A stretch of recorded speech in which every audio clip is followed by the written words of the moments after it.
You say what you want, yeah, but you ain't on my level. I do what I want, yeah, you know I'm a rebel. All the fake ones in the past had to bury with a shovel. And what I'm going through's like dealing with the devil. I had to believe to get to where I'm at, yeah. Got a problem with me. Welcome to the Game 365 podcast. I got a Seattle legend in the building, man. DZ, man, what's happening? Oh my God, what's happening? Yeah, one love, man. I appreciate you sliding through, man. I appreciate you having me. Yeah, definitely appreciate you sliding through, man. Been, trying to get up with you for a minute. So, tell the people where you from and, what I'm saying, how you got started in your journey of, rapping and, doing music and shit. Let's see. Seattle, Washington, 206, born and raised. How'd I get started with my music journey? I was out in college in Arizona. Oh, okay. And I had a buddy that was from Seattle who actually had started a clothing company called Tits, Two in the Shirt. And he had said that he had started making beats. You hip to that. He said he's hip to that shit. Yeah, okay. For sure. Really where it all started, though, is just growing up, just getting loaded with the homies, just freestyling. Guarantee. And then from doing that, because I was doing it with a buddy of the guy who I'm talking about, his B-boy. He was like the king of freestyling back then. Yeah. My guy was B-boy. Like Lil Flip. He was like, and then so his buddy Merrick hit me and was like, he's making beats and he got a little recording set up. And when I come home from Christmas break, that we could do something, and it just all kicked off from right there. Went over there, started making songs, having fun with it, and was out and about and told somebody I was a rapper, and they were like they were a rapper, and they introduced me to another guy in the South End, Mike Daniels, and I started making beats with his nephew Cuddy, and things just kept getting bigger from there. And somebody called me and said, yo, Spice One's in town. I was like, Spice One's like one of my all-time favorites. Yeah, like, rolling with the motherfucking strap on the side of me. Yeah. And I was like, man, I want to hook up with Spice One and do a song. And then did something like that, and then just kept just doing classic it. Shit. Just kept That's doing what's it. up, man. Yeah. So even before then, though, were you like, in college, what I'm saying? Like, just freestyling to yourself? No, I was talking about before college, just freestyling, growing up at parties in high school out this way. Okay, you feel me? Yeah. Exactly. So it didn't just start then, but always had a love for music, probably more than most, it feels like at times. Because I used to go and stand outside Tower Records. They always used to release Queen album. Yeah, guarantee. Where the QFC is now. They used to release records on every Tuesday. I already know. But you could show up at midnight on Monday and get it. And be on. Right? And I'm talking about I was young. Things were still on cassette tapes then. Yeah. And I was getting all kinds of Naughty by Nature, all the Too shit, Shorts, and just all the shit. You were snatching it up early before everybody. Right. I'm saying, so I got an extensive CD collection of you still got collectibles? Yeah, like hundreds of CDs. I grew up loving rap. You didn't have no 11.5 or no RBO posse? I had both those. Yeah, RBO posse, that's the saying. Smoke no Bama weed. So who was your top 5 back then growing up as a kid? Like your top 5 rappers just Tupac number one, hands down. Me too, Pac number one. Still now. Yeah, guarantee. Always, forever. It's a whole different vibe when it comes to him. Yeah. And Snoop Dogg, he's always been in my top. Wow. You already know how he came through. Snoop, I'm trying to think how the rest would go. Like how far back? I've been listening since. Just getting the audience to kind of walk with you, grow with you, just to see what you was on. I've been listening to rap since Candyman. You remember Candyman? Yeah, hell yeah. I've been listening to rap since ABC, Another Bad Creation. Oh, you going back, man. I've been listening to rap. Don't take me to the 70s, man. I don't know if that's the 70s or not. I'm just saying. I'm talking shit. It's my rap stuff definitely dates way back. Yeah, you feel that's what's happening. But those top 2 right there for sure. Yeah, always. With you transition forward. Now you're out of college, and you know what I'm saying, you got your foot solidified in what you want to do. No, we got to rewind. While I was going to college. Oh, still while you was going to college? No, while I was going to college, I had already made my first album, and I had made it. It's called Game Invested and Involved, and it's I made it out at Mike Daniels' house in the South End. Game invested and involved. Yep. Oh, you was popping some game back then. Yeah, come on, man. Okay. It's all about the game. Talk to me, man. So I had made my first album. I took it back to Arizona. I had printed up like 1,000 CDs or something. I think the place was called Disc Makers. Yeah. Oh, okay. Printed up at Disc Makers back in the day. And took those out to Arizona and started selling them. Instead of having my books in my bag, I was having CDs. Yeah. and I went That's to that school. old school shit. I went to school with 45,000 kids. So damn, where'd you go? ASU? University of Arizona. Ooh, and I grew up playing sports. Yeah. And a good buddy of mine who I always looked up to from the town, Jason Terry. Yeah, that's he went guy. to University of Arizona. Later went to the NBA. Yeah. That always been a good buddy of mine. So Arizona came to mind when college came up, and I wanted to go there right away because JT. Yeah. So rest in peace, Jamel, man, his little brother, man. So and shout out Dirty O. Yeah, Dirty O, my nigga. Yeah, Dirty O, and man. so you already know. when I was going to school there, I had a good buddy named Hassan Adams, and he played basketball, and he gave me and my chick at the time tickets on Valentine's Day to a game. Oh, okay. And when I came through there, my buddy just hit me and was like, yo, I just ran into Kurupt coming through exit 27. And I was like, what? And he was like, you should come up here and meet him and stuff. I told him about you. Yeah. So I went up there and I said what's up to him and met him. And I was working with some Seattle or some Arizona artists at the time. And they were like, if you could only get Kurupt, we would pay $10,000 for a Kurupt verse or something. Yeah. Like this is back in 2003. Yeah, when 2000. it was hot. Yeah, you feel me? I mean, he was always hot, but he's still hot. But as an individual artist, though, right, too. Right. You know what I'm saying? Yeah. So I ran into him, and that's what because I'm always thinking about some money. I think right away I said, Kurupt, I got a money move for us. And he said, what's up? And he said, look, take my number, like it was a drug deal. And I was like, yo, what are you doing out here? He's like, yo, I'm shooting a movie. You want to be in it? And I was like, I guess, yeah. So long story short, was in the movie. It's called Cut Off. Oh, okay. It's probably out on. I had it on DVD when it came out. Go watch that movie, Cut Off, man. Cut Off. I'm just a little clip, but it don't matter. It's my first. Went into the liquor store and got denied. It don't matter. Yeah, go check it out. I had a gold grill in when it went back then. And so we went and made the business move happen, and he was like, yo, DZ, you rap, right? And I was like, yeah. He was like, I want to get on some records for you, like kind of show some love and do that for you. He was like, matter of fact, I want you to be my artist. I'll fuck with you so tough. Because we had hung for like a couple of days while he was out in Arizona shooting the movie. And I remember we went to Red Lobster. It was me and my girl and him and his girl. And he came over and he had his Xbox and he was playing his Xbox at my apartment. And so Kurupt was cool. Kurupt was real cool. He never charged me $1 for anything we ever solid. did. Hella, did you get to meet Daz though? Because he was a super producer back then. For sure. Fast forward, Kurupt, word got out that I was friends with. I brought Kurupt to a frat party while he was there. Oh, so and it was going crazy. He got on stage, shouted me out. Oh, that's what's up. So word got out that Kurupt's my boy now, right? Yeah, turned the whole town upside down. A few other people were like they want to work with Kurupt, so I hit Kurupt like I got some more money. Yeah. So Kurupt started always thinking of me as somebody who's bringing money to the table. So he kept me close to him. Assets over liabilities. So man, you know so he came back. Yeah. Like after that was done the first time, I was like, I'll never see Kurupt again. Yeah. When I called him, he picked up right away, and I told him about some money, and he said, I'm jumping on the next flight. Picked me up at the airport. He came by himself, no security. Yeah, it was brought good. his Xbox, was chilling, got some dollars. Next time, he was like, yo, DZ, I think it was like a spring break, or I can't remember what it was, but he was like, let's go to the Bay, set something up in the Bay.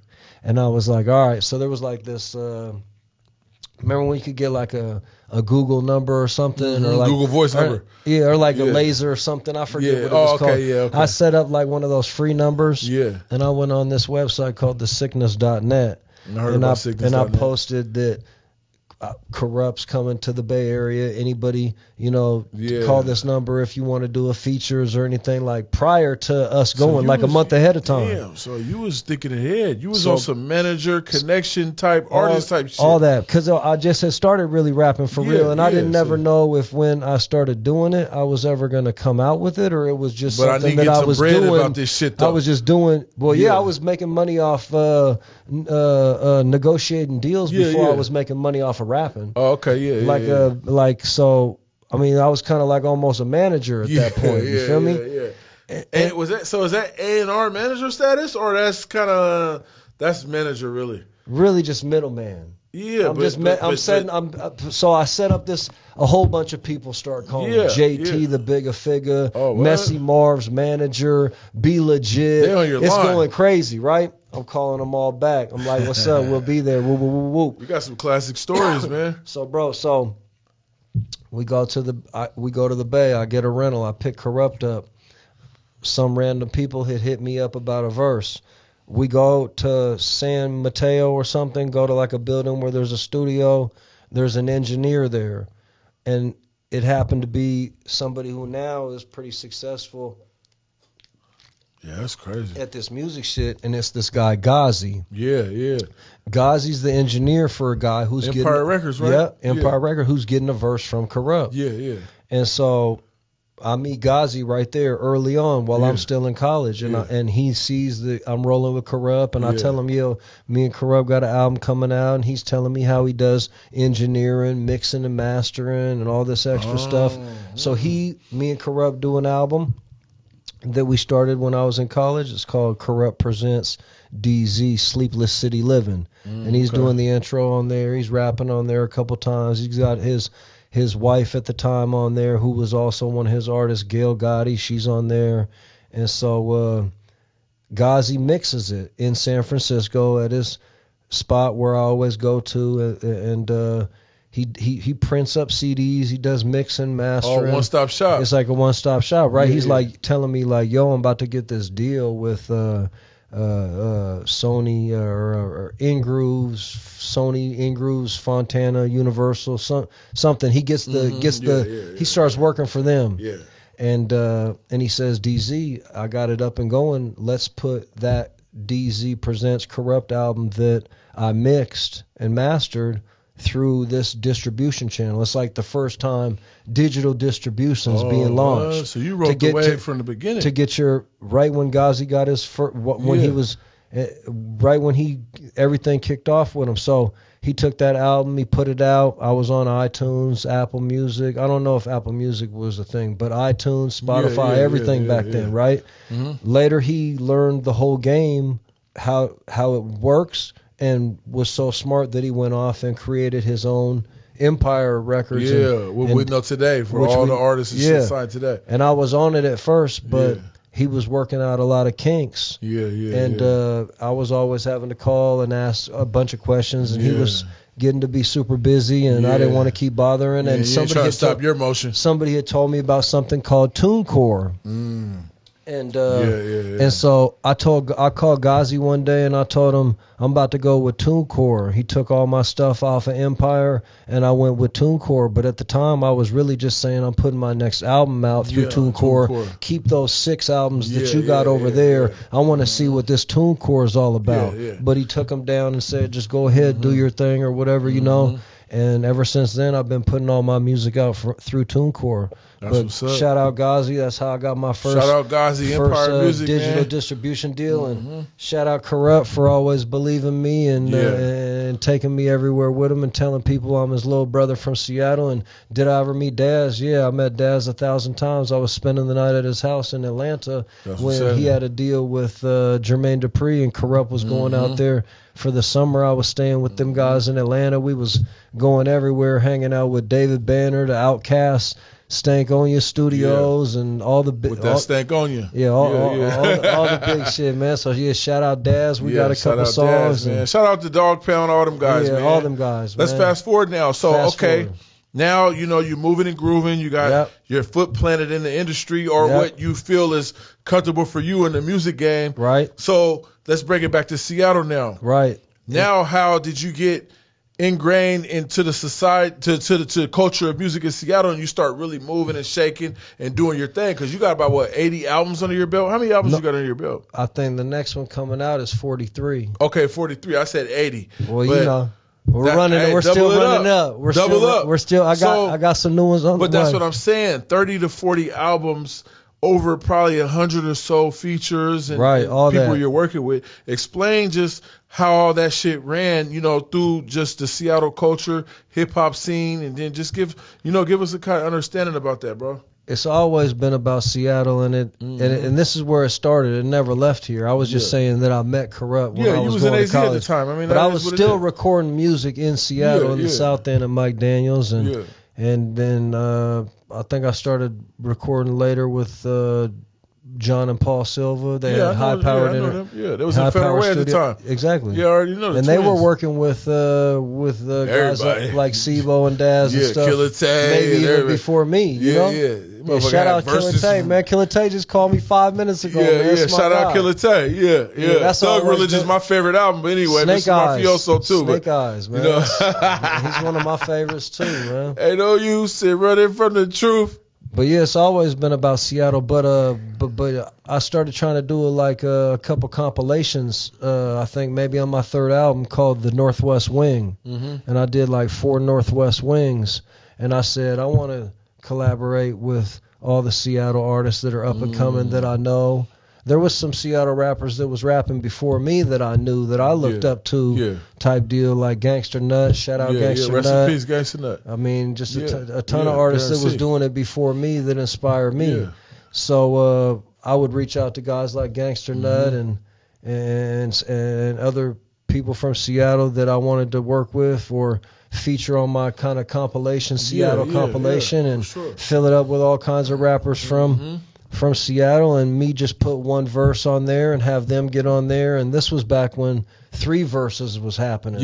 Now it's just kind of 2 verses, you know. So sometimes it ain't like no hook no more. Sometimes there's no real rules to this shit or format. It's kind of just.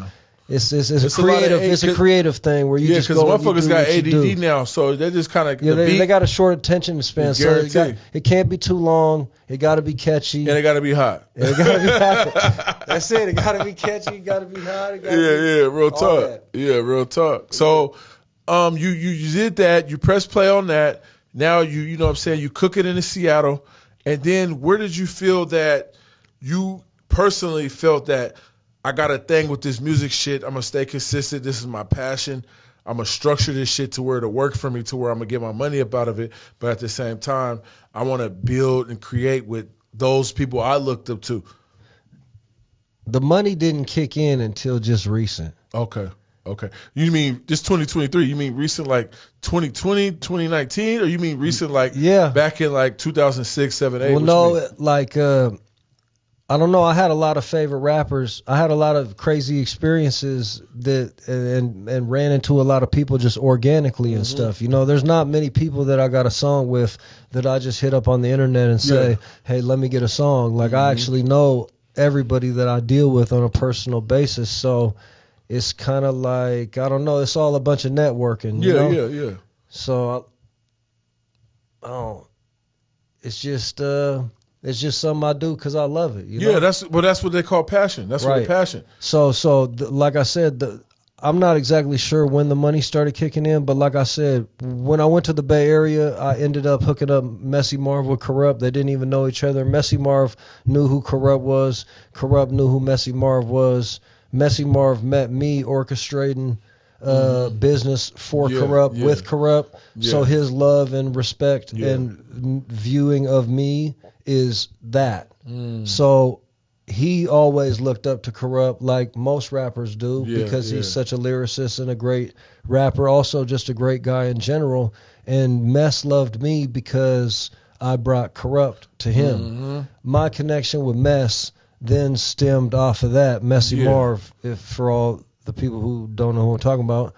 And so they know Mess. So me and Mess did a group album. And that kind of got the snowball rolling. So you did an album with Mess? Yeah, Rubber Ducks and Gucci Duffels. I think it was I can't remember 2013, 20. Wow! Shout out Rubber Ducks and Gucci Duffels. Cause come on, man. Mess was that guy. Yeah, he was one of my favorites. Damn, I'm saying do you he feel comes about out. He the comes current with Mess situation. What's going on with all that shit? Not to get in his personal business, but I'm saying like just music wise, because he should be a pillar in this music shit.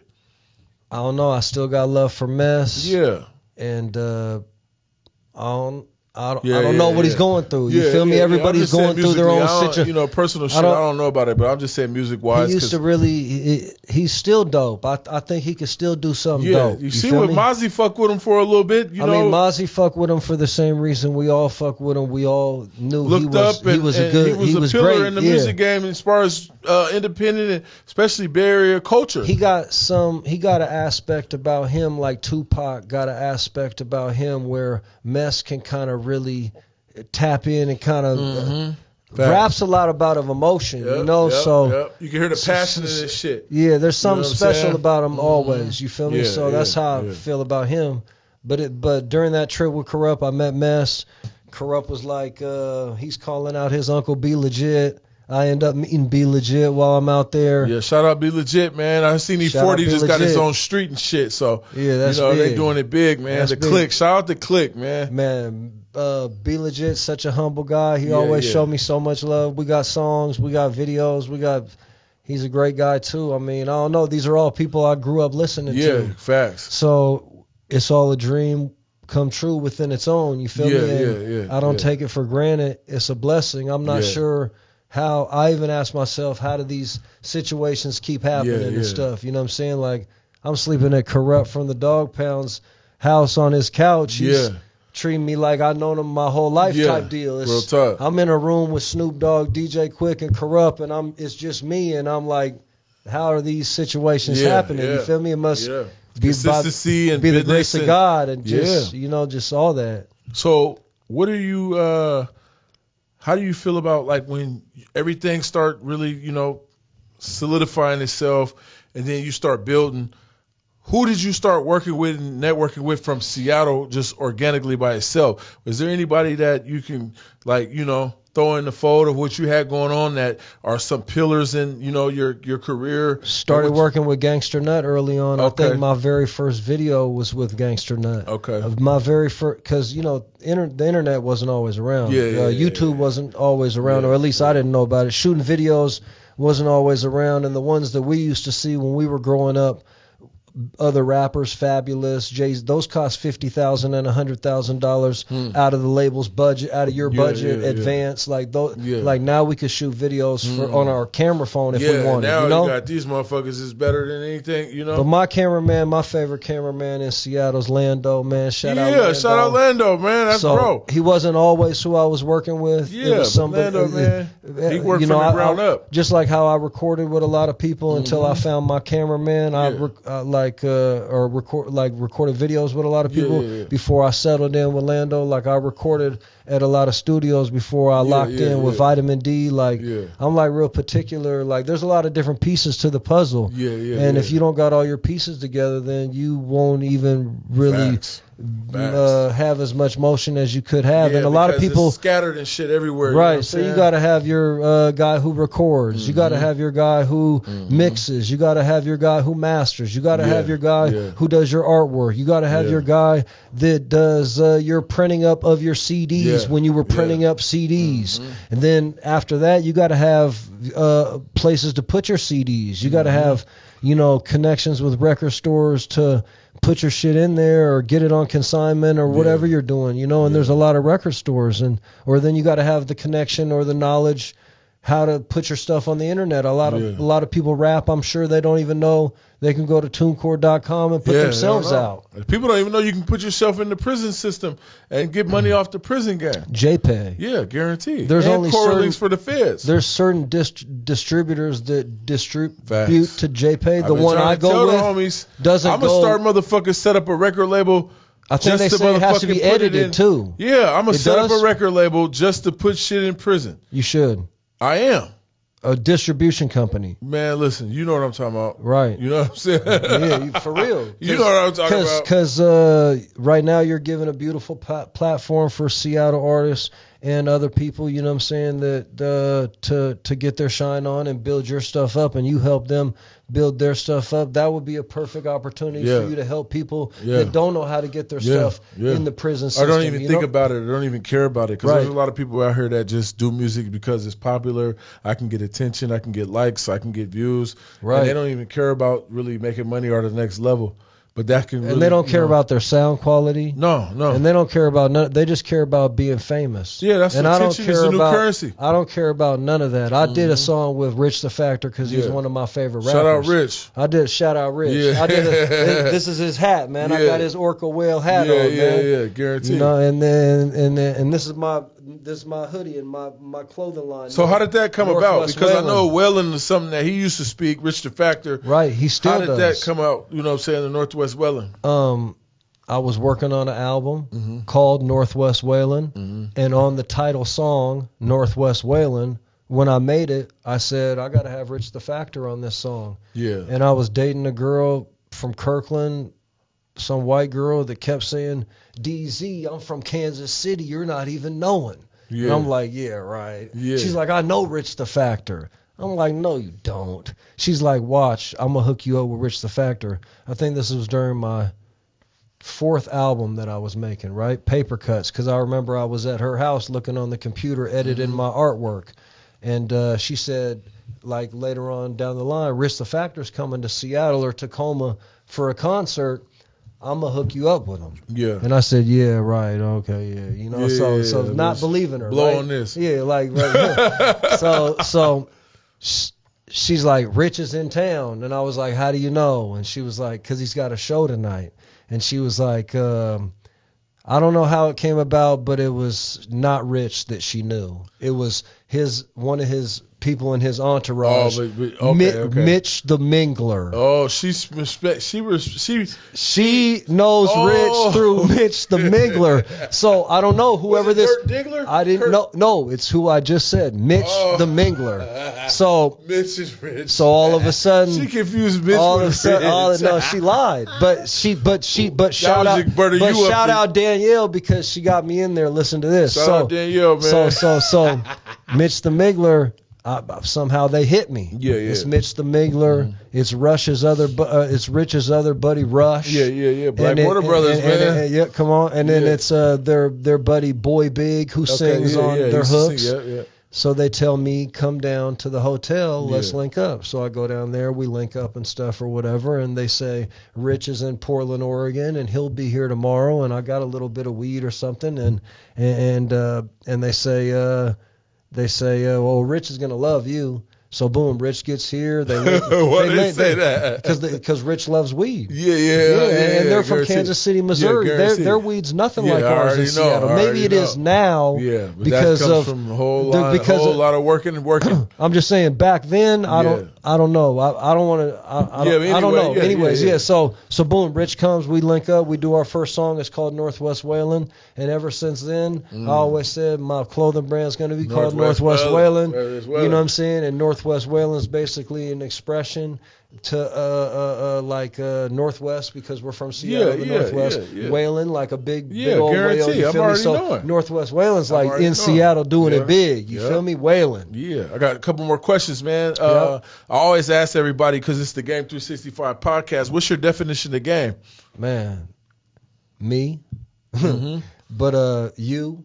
You know, anybody that got some wits about themselves. You feel me? So like people that are sharp. You feel me? Like intelligent, intellectual. Like all those words. When I think of game, I think of those type of words. You feel me? Because it's game isn't for the goofies, and a lot of people are game goofy, and they're out here perpetrating like they got some real game. And I don't know. I just know that I'm game official, like a referee with a whistle. That's why the name of my record label is Game Official Music. You feel me? Because it's all about the game. And that's why my first album's called Game Invested and Involved. You feel me? Because we're game invested and we're involved. Talk to me. You feel me? So when you came with that title, I was like, I like that. Yeah, guarantee.